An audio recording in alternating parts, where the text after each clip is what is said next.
کہ اولاد نے تو والدین کی خدمت کرنی ہے، اس میں تو کوئی شک ہے ہی نہیں کسی قسم کا بھی، لیکن اس کے برعکس پہ آ جائیں، کیا والدین پر بھی اولاد کے کچھ ایسے حقوق آتے ہیں جن کو والدین ادا نہیں کرتے معاشرے کے اندر؟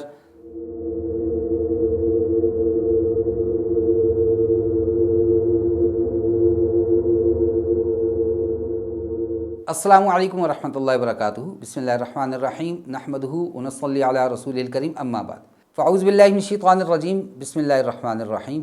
وَإِن جَاهَدَاكَ عَلَىٰ أَن تُشْرِكَ بِي مَا لَيْسَ لَكَ بِهِ عِلْمٌ فَلَا تُطِعْهُمَا وَصَاحِبْهُمَا فِي الدُّنْيَا مَعْرُوفًا وَاتَّبِعْ سَبِيلَ مَنْ أَنَابَ إِلَيَّ، صدق اللہ العظیم۔ قرآن مجید میں اللہ تبارک و تعالی نے مختلف انبیاء اور قوموں کا ذکر کیا، مختلف واقعات کو وہاں پر لے کر آئے، حتیٰ کہ جانوروں تک کے ان واقعات کو ذکر کیا جن میں میرے اور آپ کے لیے کوئی اصلاح کا پہلو ہے۔ چیونٹی کا ذکر وہاں پر آ رہا ہے، عنکبوت، یہ سپائڈر، مکڑی کا ذکر اس کے اندر آ رہا ہے، شہد کی مکھی کا ذکر اس کے اندر آ رہا ہے۔ تو اس کے اندر کوئی نہ کوئی اللہ کی تخلیقی نشانیاں، اللہ کی قدرتیں، اور میرے اور آپ کے لیے کوئی نہ کوئی اصلاحی بات ہوتی ہے، اس لیے اللہ نے ذکر فرمایا۔ تو اسی طرح ایک آدمی جن کا نام تھا لقمان، اور وہ بڑے حکمت والے تھے۔ حکمت سے مراد یہ طب و حکمت نہیں ہے، حکمت سے مراد وہ حکمت ہے جو انبیاء کی بعثت کا مقصد ہوا کرتا ہے۔ کیا مقصد؟ وَيُعَلِّمُهُ الْكِتَابَ وَالْحِکْمَةَ، کہ ان کو حکمت کی باتیں سکھائے، یہ وہ حکمت مراد ہے۔ لوگ عام طور پہ کہتے ہیں جی وہم کا علاج تو لقمان حکیم کے پاس بھی نہیں تھا۔ وہ اللہ کے بندو، یہ وہ والا علاج مراد نہیں ہے، وہ ایک روحانی معالج تھے۔ اور روحانی معالج بھی، یہ بھی غلط فہمی آج دور کر دیجئے، یہ جو لکھا ہوتا ہے روحانی معالج، ٹینشنوں کا علاج اور فلاں کا علاج، یہ روحانی معالج وہ نہیں ہوتا۔ روحانی معالج وہ ہوتا ہے جو ہمارے دل کے اندر سے حسد، کینہ، حب جاہ، حب مال، دنیا کی محبت، ان گندگیوں کو نکالنے کا علاج کرتے ہیں اللہ کے قرآن، اللہ کے کلام، ذکر کے ساتھ، مختلف اعمال کے ساتھ۔ تو وہ روحانی معالج، تزکیہ جس کو ہم کہتے ہیں، وہ اس کے حکیم ہوا کرتے ہیں۔ یہ دعائیوں والے نہیں، یہ نہیں کل کے لکھا ہوتا ہے حکیم فلاں اور جائیں اور مردانہ کمزوریوں کا علاج کرواتے رہیں، یہ وہ والا حکیم مراد یہاں پر بالکل بھی نہیں ہے۔ آج کا جو ہمارا موضوع ہے وہ موضوع یہ ہے کہ اولاد نے تو والدین کی خدمت کرنی ہے، اس میں تو کوئی شک ہے ہی نہیں کسی قسم کا بھی، لیکن اس کے برعکس پہ آ جائیں، کیا والدین پر بھی اولاد کے کچھ ایسے حقوق آتے ہیں جن کو والدین ادا نہیں کرتے معاشرے کے اندر؟ تو اس کے لیے میں نے حوالہ دیا آپ کو لقمان حکیم کا۔ پوری صورت ہے سورۃ لقمان 21ویں پارے کے اندر، دوسرا رکوع شروع ہوتا ہے، اور پورا ایک رکوع حضرت لقمان کے علیہ السلام، ان کے مقام و مرتبے کی وجہ سے، نہ کہ نبوت کسی وجہ سے، وہ نبی نہیں تھے، علیہ السلام ہم کہتے ہیں۔ تو انہوں نے اپنے بیٹے کو جو نصیحتیں کی، پورے ایک رکوع ہے۔ پہلی نصیحت کی لا تشرک باللہ، اللہ کے ساتھ شرک نہیں کرنا۔ دوسری کی وصیت کی والدین کے ساتھ حسن سلوک کی۔ اور قرآن مجید نے کم و بیش 5 مقامات ایسے ہیں جہاں بر الوالدین، والدین کے ساتھ نیکی، حسن سلوک کا حکم دیا گیا، بالکل متصل اللہ کی عبادت کے ساتھ۔ اور سورہ بنی اسرائیل میں تو بڑی تفصیل کے ساتھ ہے۔ آگے چل کے ایک بات جو اصول ہے دین کا، وہ بات انہوں نے اپنے بیٹے کو سکھائی ہے۔ انہوں نے بیٹے کو یہ کہا کہ وَإِن جَاهَدَاكَ عَلَىٰ أَن تُشْرِكَ مَا لَيْسَ لَكَ بِهِ عِلْمٌ، اگر وہ تجھے اس بات پہ مجبور کریں کہ اللہ کے ساتھ شریک کر، فَلَا تُطِعْهُمَا، اس بات میں ان کے تابعداری نہیں کرنی، اطاعت نہیں کرنی۔ اصول یہ ہے کہ لا طاعت لمخلوق فی معصیت الخالق، اللہ کی نافرمانی میں مخلوق میں فرشتے بھی آتے ہیں، انبیاء بھی آتے ہیں، اولیاء اللہ بھی آتے ہیں، کتب، ابدال، والدین، سارے اس کے اندر شامل ہیں۔ تو یہ ساری چیزیں اللہ کا ما سوا، اللہ کی مخلوق ہے، کسی کی فرما برداری نہیں کی جائے گی۔ یہ بات بالکل ایک اصول ہے، اس سے بالکل قطع نظر، اس سے صرف نظر نہیں کیا جا سکتا، چشم پوشی نہیں کی جا سکتی۔ لیکن آگے فرمایا وَصَاحِبْهُمَا فِي الدُّنْيَا مَعْرُوفًا، دنیا کے معاملات کے اندر، باقی چیزوں کے اندر، نان نفقے کے اندر، ان کی خدمت کے اندر ان سے منہ نہیں موڑنا۔ جی مجھے والدین نماز سے منع کرتے ہیں، جی مجھے جماعت کے ساتھ جانے سے منع کرتے ہیں، جی مجھے گشت سے منع کرتے ہیں، تعلیم میں بیٹھنے سے منع کرتے ہیں، جی مجھے ایسے کرتے ہیں، تو ان باتوں پر والدین سے قطع تعلقی نہیں کی جائے گی۔ لا يدخل الجنت قاطعا، قطع رحمی کرنے والا جنت میں نہیں جائے گا، اور یہ رشتہ داروں میں سب سے پہلا رشتہ وہ اولاد اور والدین کا ہوا کرتا ہے۔ اب پہلے میں آپ کو ایک چھوٹا سا واقعہ سنا دیتا ہوں، پھر میں اس پوائنٹ کی طرف آتا ہوں، اولاد کے حقوق کی طرف۔ الحمدللہ اللہ رب العزت نے توفیق دی، حج کا سفر ہوا، میرے تایا جان میرے ساتھ تھے، اور ان کے بیٹے نے ان کا تمام اخراجات اپنے ذمہ لیے، ویزا اور جتنے اخراجات تھے وہ وہاں کا خرچ سارا کچھ بیٹے نے اٹھایا۔ واپسی کے ایام تھے، ہم مدینہ منورہ کے اندر تھے، تو مجھے ایک دن کہنے لگے کہ یار میرے لیے 2 کلو عجوہ کھجور لے آؤ۔ میں نے کہا چچا جان یہ 2 کلو کھجور کس لیے؟ کہنے لگے ایک تو میں جن قاری صاحب سے، اللہ تبارک و تعالیٰ ہمارے تایا جان کو غریق رحمت فرمائیں، کہ وہ 60 سال کی عمر میں بھی تعلیم قرآن حاصل کر رہے تھے، ناظر اپنا ٹھیک کروا رہے تھے اپنے امام صاحب سے، کہا آدھا کلو تو میں ان کے لیے لے جانا چاہتا ہوں، اور آدھا کلو اپنے خطیب صاحب کے لیے، جو کہ ہمارے علاقے کی ایک بہت مایہ ناز شخصیت ہیں، اللہ رب العزت ان پر کروڑ ہا رحمت نازل فرمائے، میرے مربی ڈاکٹر ازکیہ ہاشمی صاحب۔ اب اس کے بعد پھر 1 کلو وہ کچھ دوست احباب آئیں گے ان کے لیے۔ میں نے کہا تایا جان کیا کر رہے ہیں؟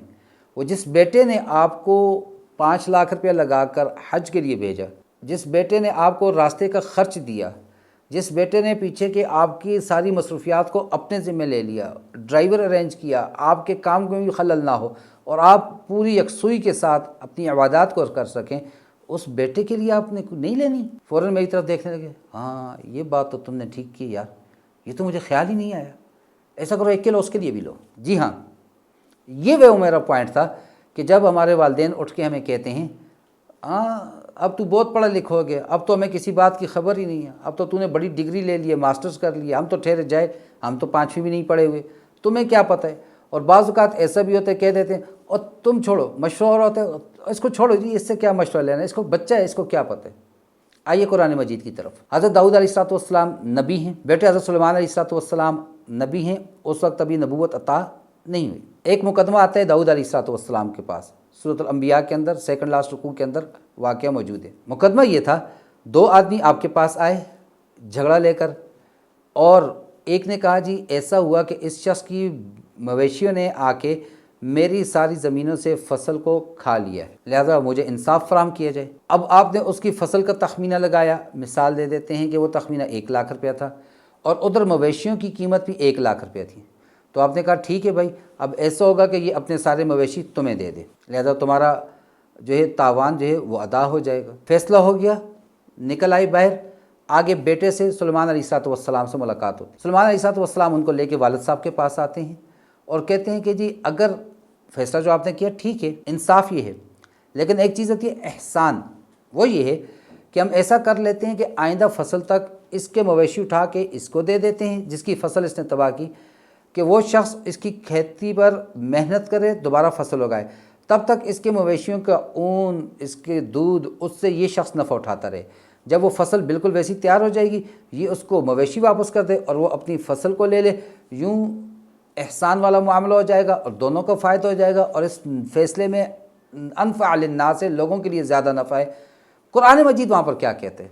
قرآن مجید یہ نہیں کہتا کہ تو نبی کے بعد ایک نبی ہے اور ایک غیر نبی ہے، ایک باپ ہے اور ایک بیٹا ہے، تو بیٹا اٹھ کے باپ کو سکھا رہا ہے، نہ، قرآن کہتے ہیں فَفَهَّمْنَاهَا سلیمان، کہ ہم نے سلیمان علیہ السلام کو فہم عطا کیا، وَكُلًّا آتَيْنَا حُكْمًا وَعِلْمًا، اور ہر ایک کو ہم نے حکمت اور علم عطا کیا۔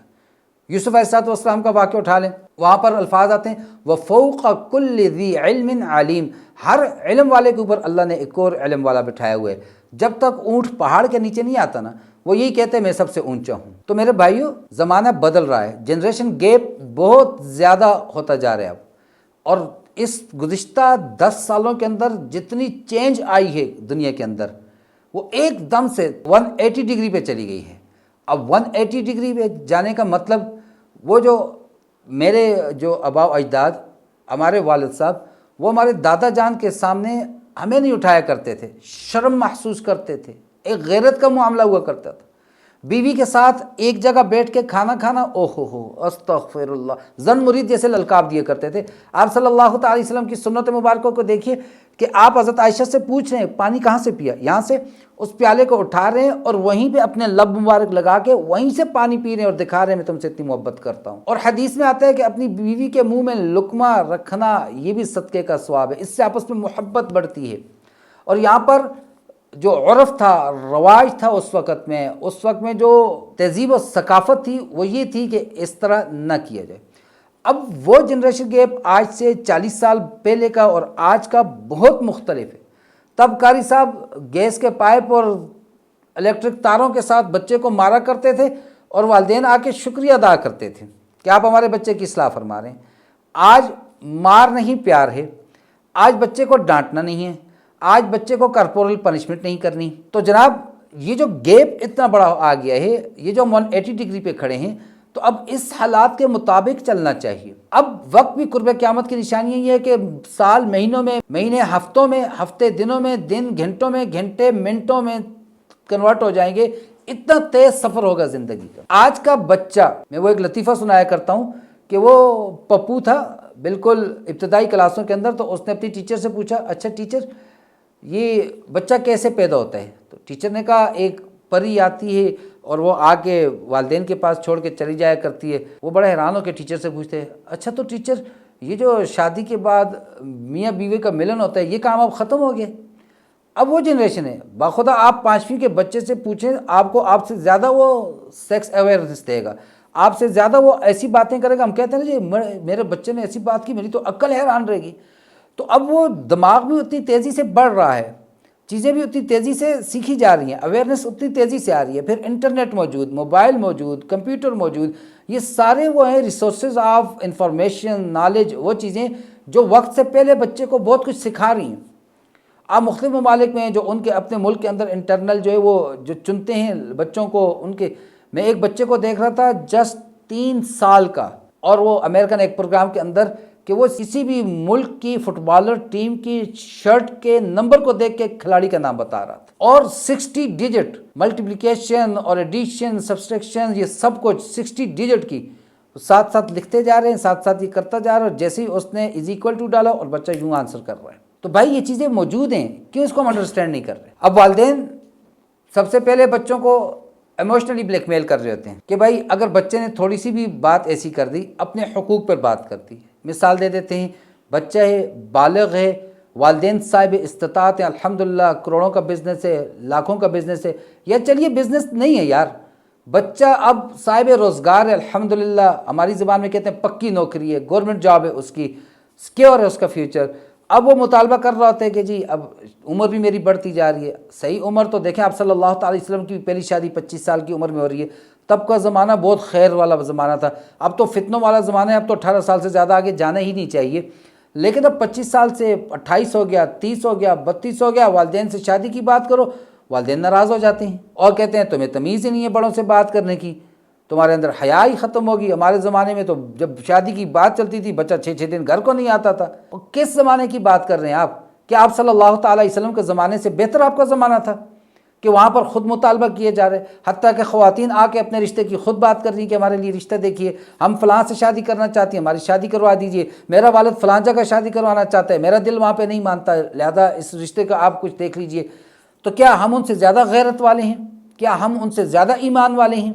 تو جب بچہ اٹھ کے والدین سے یہ بات کر رہا ہوتا ہے، ایک جائز مطالبہ کر رہا ہوتا ہے، تو والدین تب بھی اس کو ڈانٹ رہے ہیں، ایموشنلی بلیک میل کر رہے ہیں، ناراضگیاں ہو جاتی ہیں، 6 دن بات نہیں کر رہے، اور بچہ اس ڈر سے کہ میرا رب مجھ سے ناراض نہ ہو جائے، میرے رب نے مجھے والدین کے ساتھ حکم دیا ہے حسن سلوک کا، احسان کا سلوک کیجیے، تو بیچارہ پھر اپنی ساری ضروریات کو، سب کچھ کو دبا کے بیچارہ پھر عاجز ہو کے ان کے سامنے بیٹھ جاتا ہے۔ ظلم نہیں تو اور کیا ہے یہ؟ کسی بھی فیلڈ میں آپ چلے جائیں، ایجوکیشن کی بات لے لیجئے، بچہ کہتا ہے کہ ابا جان آپ اس فیلڈ کو چن رہے ہیں اور یہ فیلڈ میں نہیں کرنا چاہتا، میرا اس میں دل ہی نہیں لگتا، میں اس فیلڈ میں میرا شوق ہے، اور اخراجات بھی دونوں کے برابر ہیں۔ تو ہمارے یہاں پر ایک پولیس میں بہت بڑے عہدیدار، ان کا اکلوتا بیٹا تھا، وہ الیکٹرانکس کی طرف جانا چاہتا تھا، باپ نے کمپیوٹر انجینئرنگ کے اندر ڈال دیا، وہ بچہ خودکشی کی نوبت تک آ گیا تھا۔ تو پھر یہ نوبتیں آتی ہیں، پھر ہم کہتے ہیں جی بچے نافرمان ہو رہے ہیں۔ بچے نافرمان نہیں ہو رہے، ہم بچوں کی بات کو سن نہیں رہے، سمجھ نہیں رہے، بچوں کو ہم نے بس وہ بچوں والی سٹیج پہ رکھا ہوا ہے۔ ہم ابھی بھی وہ سمجھتے ہیں کہ یہ پیشاب جو ہے وہ پخانہ جو ہے اپنی شلوار کے اندر ہی کر رہا ہے، یہ اب بھی روٹی کو جو ہے گرم ٹھنڈی کو نہیں سمجھ رہا، یہ اب بھی جو ہے اچھی اور بری چیز کے درمیان میں تمیز نہیں کر سکتا۔ اور میرے بھائی اب نکلیے اس چیز سے، اس خول سے باہر آئیے اور آج کے زمانے کو سمجھیے، دیکھیے کہ ارد گرد میں کیا ہو رہا ہے۔ بچہ اپنے پاؤں پہ نہیں کھڑا تو کیا کسی سے پاؤں لے کے کھڑا ہے، ویل چیئر پہ چل رہا ہے، الحمدللہ جاب ہوگی، اب اس کو رشتہ کروائیے، کیا چاہیے؟ ایک کمرہ چاہیے اس کے لیے، بس الگ سے کمرہ موجود ہے، چولہا جو ایک ہے اسی پہ وہ اپنا پکائیں گے، آپ اپنا پکائیں۔ اللہ تبارک و تعالیٰ نے اس بچی کے اندر اگر خدمت کا جذبہ رکھا ہوا تو آپ کی خدمت بھی کر لے گی۔ اپنی انسیکیورٹیز کے لیے کہ اگر بیوی آ گئی بچہ الگ ہو جائے گا۔ آپ صلی اللہ علیہ وسلم کے زمانے میں زن مردی کا تصور نہیں تھا، کیونکہ اس زمانے میں سادہ زندگی تھی، بس شادی کر کے بہت کم آپ کو ایسا ملے گا کہ سسر اور بہو یعنی باپ بیٹا شادی کے بعد بھی جوائنٹ فیملی سسٹم چل رہا ہے، بہت کم ایسا تھا۔ ایمان کا اور پھر دوسروں کے حقوق کا پتہ تھا، اگر بہو خدمت نہیں کر رہی تو ٹھیک ہے، اس کے ذمہ ہماری خدمت لازم ہے بھی نہیں۔ آج کے زمانے میں بیٹے سے سب سے بڑی انسیکیورٹی والدین کو یہ ہوتی ہے، شادی ہوگی کہیں ہمارے بچے کو لے کے وہ چلی نہ جائے۔ اور میرے بھائی تم بھی تو کسی کے بیٹا بیٹی ہو، تم آج جو سیپریٹ رہ رہے ہو، کیوں رہ رہے ہو؟ کیوں والدین کے گھر میں ہی نہیں رہے ہو؟ کیوں باقی بہن بھائیوں کے ساتھ نہیں رہے ہو؟ تو یہ فضول باتیں کر کے ہم بچوں کے جذبات کو مجروح کر رہے ہیں، ان کی عمروں کو ہم ضائع کر رہے ہیں، ہم ان کو مجبور کر رہے ہیں کہ بیٹا حلال کام نہیں ہو سکتا، تمہاری ضرورت زیادہ ہے، تمہارے پاس ویسے بھی کما رہے ہو، پیسے بھی ہیں، جاؤ تم کہیں باہر جو ہے جو جا کے کسی بے راہ روی کا شکار ہو جاؤ، ہمیں پرواہ نہیں۔ اور پھر بعد میں ماتھوں پہ ہاتھ مار رہے ہیں اور سینہ کوبیاں کر رہے ہیں اور مولوی صاحب کے پاس آ کے تعویذات لے رہے ہیں، بس یہ بچے کو نظر ہو گئی، یہ جادو ہو گیا، پہلی بات سنتا تھا اب بات نہیں سنتا۔ کوئی جادو نہیں ہوا، کوئی نظر نہیں ہوا۔ آج آپ اپنی بات کو ٹھیک کر لیں۔ آج اللہ تبارک و تعالیٰ نے نبی کو حکم دیا شاورہم فی الامر کہ اے نبی صلی اللہ علیہ وسلم ان صحابہ کو اپنے ساتھ مشورے میں شامل رکھیے۔ نبی کے پاس وہی آتی ہے، سارے علوم کا منبع وہی نبی کے پاس ہے۔ جب سب کچھ ہونے کے باوجود جب مشاورت کا حکم نبی کو دیا جا رہا ہے تو میرے بھائیو، میں اور آپ کس کھیت کی مولی ہیں؟ ہمیں کیوں مشاورت کے اندر والدین نہیں بٹھا رہے؟ ہمارے ساتھ کیوں بات چیت نہیں کی جا رہی؟ ہم سے کیوں نہیں پوچھا جا رہا؟ بس ہمیں کھڈے لائن لگائے ہوئے، تمہیں کیا پتہ؟ یہ ظلم نہ کریں اپنی اولاد کے ساتھ۔ وہ جس فیلڈ میں جانا چاہتے ہیں جانے دیں۔ ان کی شادی کی عمر ہو گئی اور الحمدللہ میں اگر اپنی بات کروں تو جب میں طالب علمی کے زمانے میں تھا، اللہ تبارک و تعالیٰ نے ہمارے والد صاحب اللہ تعالیٰ کروڑوں رحمت نازل فرمائے کہ انہوں نے ہماری شادی کروا دی۔ شادی کے بعد بھی میں 6-7 سال تک والد صاحب کے ہی خرچے پر میں اور بیوی انہی کی طرف سے نان نفقے پہ چلتے رہے۔ 7 سال کے بعد 2006 سے 2013 کے بعد سیپریٹ ہوا، سیم گھر میں الگ پورشن میں۔ آج بھی الحمدللہ وہی محبتیں ہیں۔ والد صاحب جس دن گھر پہ ہوتے ہیں کوشش ہوتی ہے سب سے عمدہ چیز اس دن پکائی جائے اور والد صاحب کے ساتھ ایک دسترخوان پہ کھائی جائے۔ الحمدللہ بھائی الگ الگ ہیں لیکن دسترخوان ایک ہے، اپنا پکائیں، دسترخوان پہ لائیں، ایک دوسرے کے ساتھ مل کر کھائیں۔ تو یہ سب سے بڑی والدین کو انسیکیورٹی ہے۔ اور میرے بھائی یہ انسیکیورٹی نہیں ہے، یہ اولاد کے ساتھ ظلم نہ کیجیے، اولاد کو ان کے حقوق دیجیے۔ کل جس طرح بچہ آپ حقوق کے بارے میں پوچھا جائے گا، قرآن کیا کہتے ہیں؟ وَإِذَا الْمَوْءُودَةُ سُئِلَتْ، جب وہ زندہ درگور کی جانے والی بچی پوچھی جائے گی بِأَيِّ ذَنبٍ قُتِلَتْ، کس گناہ کی وجہ سے مجھے قتل کیا گیا، ان والدین سے جب پوچھا جائے گا تو یہ جتنی بے راہ و روی ہیں، حدیث کا مفہوم ہے میرے بھائیوں کہ جس وقت اولاد بالغ ہو جاتی ہے، والدین صاحب استطاعت ہوں، بچے کی شادی نہیں کراتے، بچہ کوئی بھی گناہ کرتا ہے وہ والدین کے نامہ اعمال میں لکھا جاتا ہے۔ جس طرح بچہ نابالغ ہو جو بھی نیک کام کرے والدین کے نامہ اعمال میں لکھا جاتا ہے، بعین ہی بالکل اسی طرح سے بلوغت کے بعد استطاعت ہونے کے باوجود پھر جب بیان شادی نہیں کرواتے اپنی انسیکیورٹیز کی وجہ سے، اپنے ذاتی مفادات کی وجہ سے، میں تو یہاں تک کہتا ہوں کہ یہاں پہ پہنچ کے والدین مفاد پرست ہو جاتے ہیں۔ تو اپنی مفاد پرستی کے لیے جب اولاد کی شادی نہیں کروا رہے ہوتے تب پھر خاندان میں اولاد اور والدین کے درمیان میں گیپ پیدا ہونا شروع ہو جاتا ہے، تب نافرمانیوں کا آغاز شروع ہو جاتا ہے، تب بغاوتوں کا آغاز شروع ہو جاتا ہے۔ جب وہ بچہ اعلیٰ تعلیم کے لیے آپ نے بھیجا تھا دوسرے شہر دوسرے ملک، تب وہ آپ سے الگ نہیں رہ رہا تھا، تب کیا ہو گیا تھا؟ تو میرے بھائیوں خدا را کسی کی بیٹی پہ بھی ظلم نہ کریں، اپنے بیٹے پہ بھی ظلم نہ کریں۔ حق ہی یہ ہے کہ جس دن شادی کروائیں ان کو الگ سے کمرہ دے دیں، ان کا نان نفقہ الگ کر دیں، کچن الگ کر دیں، اس کی مرضی وہ آپ کی خدمت کرے یا نہ کرے، ورنہ پھر خاندانوں کے درمیان میں بے تعلقیاں لا تعلقیاں پیدا ہو جاتی ہیں، رنجشیں پیدا ہو جاتی ہیں۔ خدا کے لیے والدین سے یہ درخواست ہے کہ اولاد کو بھی سمجھیں۔ ٹھیک ہے ان کے ذمہ اللہ نے لگا دیا والدین کی خدمت کرنا، لیکن آپ کے ہی پڑوس میں ایک بچہ والدین کے ساتھ بدسلوکی کر رہا ہے اور آپ کا بچہ آپ کی خدمت کر رہا ہے، اس پہ اللہ کا شکر ادا کریں اور اس بچے کا بھی شکر ادا کریں۔ لقمان علیہ السلام نے فرمایا انشکر لی ولوالدیک، کہ اللہ کہتے ہیں میرا شکر بھی ادا کرو اور اپنے والدین کا بھی شکر ادا کرو۔ اور دوسری طرف حدیث ہے من لم یشکر الناس لم یشکر اللہ، جو لوگوں کے شکر ادا نہیں کرتا وہ اللہ کا شکر ادا نہیں کرتا۔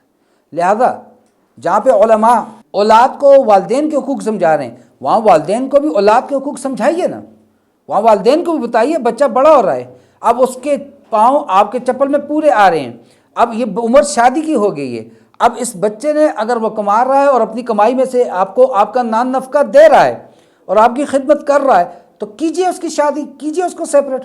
بس ایک ہی بات پہ فوکس کیا ہوا ہے، والدین کی خدمت اولاد کے ذمے ہے، والدین کو انکار نہیں کرنا، والدین کو نہ نہیں کرنا، اونچی آواز میں نہیں بولنا، یہ ساری باتیں سب کو معلوم ہیں، قرآن میں موجود ہیں، بچے کو علم ہے، لیکن اس بچے کے والد کو کیوں نہیں علم کہ اس اولاد کی میرے ذمے کیا ذمہ داریاں تھیں؟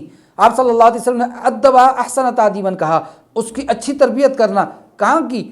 تم کمائی میں مصروف تھے باپ، آج کے زمانے میں ماں بچہ رونے لگتا ہے ہاتھ میں موبائل ٹیبلٹ پکڑا دیتی ہے، اس کو سنتا جا، کہاں تھے اس وقت تم لوگ؟ تو جہاں علماء کی بھی یہ ذمہ داری بنتی ہے کہ وہ والدین کو بھی اولاد کے حقوق سکھائیں کہ اولاد کے ساتھ کیسے رہنا ہے، ان کے ساتھ کیسا برتاؤ کرنا ہے، ہر وقت ڈانٹ ڈپٹ والا، حتیٰ کہ فقہا کہتے ہیں والدین اولاد کو اس طرح نہ کہا کریں جاؤ بیٹا جا کر دے لے آؤ۔ بچہ بیچارہ اپنا ہوم ورک کر رہا تھا، اس کا ایک دو سطریں رہتی تھی، اس نے کہا چلو یہ لکھ کے جاتا ہوں، جب اس نے وہ کمپلیٹ کیا اور اس کو یاد آ گئی کوئی اور بات، کوئی کال آ گئی، ادھر بزی ہوا، بھول گیا، گناہ کبیرہ کیا، والدین کے جو صراحتاً حکم تھا اس کی نافرمانی کر دی۔ حکم بھی یوں دیں کہ بیٹا ہم یہ پکا رہے تھے، اگر آپ دہی لے آتے تو اس میں ڈال دیتے ہم تو اور زیادہ لذت آ جاتی، اب یہ مشرے کے طور پہ ہو رہا ہے، اگر اس میں اس سے بھول ہو گئی تو کم از کم قیامت میں آپ کے حق میں وہ پکڑا نہیں جائے گا۔ ہم نے آج تک یہ بھی نہیں سیکھا بطور والد، ہم نے پیرنٹنگ نہیں سیکھی، ہم نے یہ بھی نہیں سیکھا کہ اپنے بچے کو کام کا کہنا ہے تو کیسے کہنا ہے، ہم نے تو یہ بھی نہیں سیکھا کہ اپنے بچے کی تربیت کیسے کرنی ہے۔ میں ایک کالم پڑھ رہا تھا کہ ایک کافر کی بات کروں، مسلمان کی نہیں، اپنے بچے نے پانی مانگا، اس نے اس کو ایک گلاس پانی دے رہی ہے اور اس کو کہہ رہی ہے سے تھینک یو، ماں اولاد کو۔ میں پڑھ کے بڑا حیران ہوا، پھر آہستہ آہستہ مجھے سمجھ آ گئی کہ وہ اس کے اندر شکریہ کی عادت ڈال رہی ہے، جب وہ ماں باپ کا شکریہ ادا نہیں کرتی تو پھر باہر چل کے عوام کا شکریہ کیا ادا کرے گی، لوگوں کا شکریہ کیا ادا کرے گی؟ تو یہ ہماری تربیت ہوئی ہوتی ہے، ہم اس کو حق سمجھتے ہیں کہ والدین نے ہمیں پالا، یہ ان کا حق تھا اور تھا، بالغ ہونے تک تھا، اس کے بعد شریعت کہتی ہے احسان ہے، کوئی واجب نہیں ہے، پھر کہاں چلے گئے؟ اسی طرح اولاد کے ذمہ والدین کی خدمت اللہ نے لگا دی، وہ خدمت کیا ہے کہ والدین کے نان نفقہ ان کا پورا رکھنا، ان کی ضروریات کا خیال رکھنا۔ یہ تو نہیں کہا کہ ساری عمر ادھر ہی شادی کر کے رہنا ہے، شادی کے بعد بھی خواہ تمہاری بیوی کے ساتھ ظلم ہو، مہمانوں کو سنبھالنا ہو، سارے کام کرنے ہو، تمہارے والدین کے اگر اللہ نہ کرے وہ پیرالائز ہیں تو ان کے پیشاب پہ خانے کو بھی دھونا، یہ اولاد کے ذمہ ہے، بہو کے ذمہ تو نہیں ہے۔ اور یہ اپنی انسیکیورٹیز کی وجہ سے، اور علماء بار بار اسی بات کو دہرائے جا رہے ہیں، اسی بات کو دہرائے جا رہے ہیں کہ والدین کی نافرمانی سیدھا جہنم کے اندر، ماں کے قدموں کے نیچے جنت ہے، اور وہ بھی مائیں اور ہوا کرتی تھی جن کے قدموں کے نیچے جنت ہوتی تھی، جو بچے کو گیلی جگہ سے اٹھا کر خود گیلے پیشاب والی جگہ پہ لیٹتی تھی، بچے کو خشک جگہ پہ ڈالتی تھی۔ آج تو پیمپر ہے، رات مغرب کو کرتے ہو، صبح 9 بجے کھولتے ہو، کوئی اس کو نہیں ہو رہا۔ آج تو فیڈر موجود ہیں، وہ اور مائیں ہوتی تھی جب بچہ رات کو رو رہا ہے اٹھ رہی ہیں، اس کو بیٹھ رہی ہیں، طریقے سے فیڈنگ کرا رہی ہیں، ساتھ دروشی پڑھ رہی ہیں، پھر بچے کو تھپک رہی ہیں، سلا رہی ہیں۔ آج تو ادھر سے بچہ رو رہا ہے، یوں ہاتھ ٹیبل پہ پھیرا، پاس ہی رکھو ہوتا ہے کہ دور نہ جانا پڑے، اور بنایا اور ادھر سے فیڈر اس کے منہ میں تن دیا۔ یہ کوئی، میں تو صاف کہا کرتا ہوں ایسی ماؤں کے پاؤں کے نیچے جنت نہیں ہے جو یہ کہتے ہیں کہ وہ جو ماں نے اس کو ولادت دی اس درد کا حق ادا نہیں کر سکا، اس ماں نے اس بچے کے پیدا ہونے کے بعد اس کی تربیت کا حق ادا کیا۔